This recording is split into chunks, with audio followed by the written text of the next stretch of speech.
Vince ancora l'entella di mister Boscaglia, sesta vittoria consecutiva per i biancocelesti che nel recupero della terza giornata del campionato di Serie C battono 3-2 l'Olbia in una scoppiettante e emozionante partita.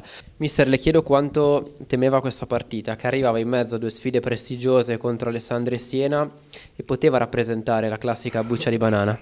No, io temo, tra virgolette, in tutte le partite ho il senso del pericolo.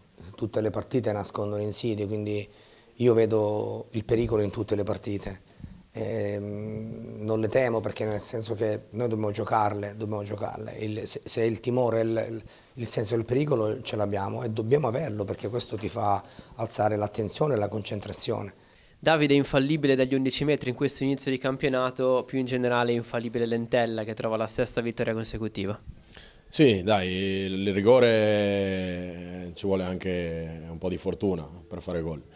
E per quanto riguarda la squadra siamo contenti, dobbiamo continuare così, adesso si fa veramente dura perché giocheremo per un bel po' praticamente ogni 2 o 3 giorni e dobbiamo essere bravi soprattutto mentalmente a stare sempre sul pezzo e riuscire a vincere più partite possibili. Anche oggi approccio positivo e poi una grande reazione dopo il gol dell'1-1.